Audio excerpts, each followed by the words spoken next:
There were a couple of people who were asking about a particular small Megatron who appeared in a single shot a few videos ago, and I am nothing if not sensitive to my viewers' needs. So today, let's take a look at some master-made Palm Warriors. So master-made are mostly known for their big, super deformed but still transformable third-party bots. However, if those are a little too heavy on the old wallet, you can get a taster with their Palm Warriors box of tiny non-transforming lads. These ones in particular were a birthday present from all-round nice lad Longfang, so thank you very much, my friend. Coming in a pack of 6, these chaps are incredibly charming. Representing a half dozen G1 baddies you can scatter around your bigger figures to give your shelf big Muppet babies energy. They all have the same level of articulation, which is pretty good for their size, even if the super deformed nature of them means there's a lot of clashing parts and restrictions going on. But that's to be expected with this kind of design, to be honest. The joints are not particularly consistent in their tightness, which can be an issue, but for the most part they're fine. You just need to be a little mindful whilst posing them for reasons we'll get into later.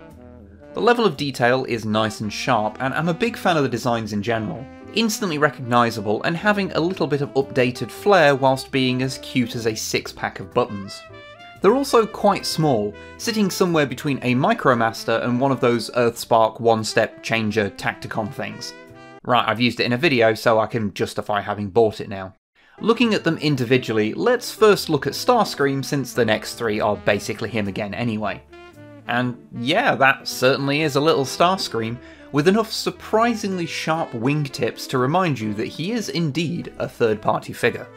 Like the rest of them, most of his colour separation is done with different coloured plastics rather than paint, but the bits of paint that are there are well applied, and he's the only one with an actual silver face, which I do kind of wish had a little Starscream smirk on there, but whatever. Next we have Thrust, Dirge and Ramjet. The only differences between these are their colours and their wing accessories, because yes, these are accessories, you can take them off if you want. And the only major difference between them and Starscream is their head sculpt. Plus, since they are detachable, you can mix and match the wings if you like. That feels wrong. Still, there is something neat about having a full team of G1 goons, and the Coneheads feel like peak G1 goon. I'm aware that the term goon has come to mean something quite different on the internet these days, but rest assured, I'm just, too old to change how I use it, so anything I say that sounds a bit dodgy is purely unintentional. But anyway, who do the Coneheads goon for? Okay, I did that one on purpose. Megatron, of course. They goon for Megatron. There's a definite IDW influence here, which may explain why he comes with a little Ravage. Do not, whatever you do, let Tarn near him. He's also the only one I added a little Decepticon sticker to since his chests look empty without it. I'm glad they included the red on the inside of his legs, which is an underappreciated element of the G1 Megatron toy in my opinion. It gives an interesting splash of colour in what is usually a fairly monochrome design. Lastly, we have Soundwave, and he might be my favourite. Not just because I have a fondness for tiny sound waves, and by extension tiny sound blasters, but because he comes with a positively minuscule and slightly poseable Laserbeak who can sit on his arm via a little clip. And that's just delightful. Plus he has Soundwave's red arm stripes, which you can't always guarantee being included. Kinda wish he had a flatter chest door so I could get a Decepticon sticker put on there, but that's just a minor complaint. Much like my complaint that the gun isn't removable, it's moulded into his hand. But the little quibbles start to fade away when they're all together. Don't they just look great as a squad? I mean, they don't really scale with anything other than other tiny master-made figures, but then they do come in a pack of 6, so you have others.